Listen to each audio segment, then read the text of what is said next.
ଓଡ଼ିଶାବାସୀଙ୍କୁ ମୋର ନମସ୍କାର। Nature and wild animal diary YouTube ଚ୍ୟାନେଲକୁ ପୁଣି ଥରେ ଆପଣମାନଙ୍କୁ ସ୍ୱାଗତ କରୁଛି।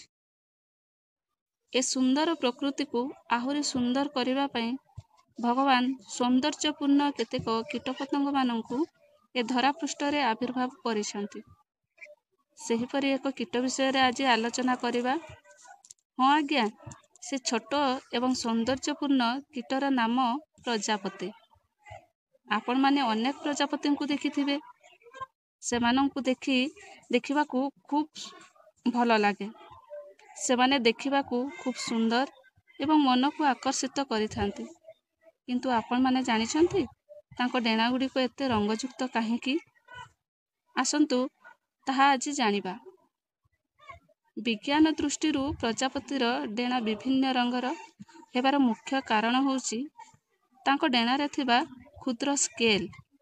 ଏହି ସ୍କେଲ୍ ଗୁଡ଼ିକ ଆଲୋକ ସହିତ ବିଭିନ୍ନ ଭାବରେ ପ୍ରତିକ୍ରିୟା କରି ରଙ୍ଗ ସୃଷ୍ଟି କରନ୍ତି। ପ୍ରଜାପତି ଡେଣାର ସ୍କେଲ୍ ଗୁଡ଼ିକର ସୂକ୍ଷ୍ମ ଗଠନ, ଯାହା କାଇଟିନ୍ ନାମକ ପଦାର୍ଥରେ ତିଆରି ହୋଇଥାଏ, ଯାହା ଆଲୋକକୁ ବିଚ୍ଛୁରିତ ଏବଂ ପ୍ରତିଫଳିତ କରିଥାଏ, ଯାହା ଫଳରେ ଡେଣାଗୁଡ଼ିକ ନୀଳ, ସବୁଜ କିମ୍ବା ଇନ୍ଦ୍ରଧନୁ ପରି ରଙ୍ଗୀନ ଦେଖାଯାଆନ୍ତି।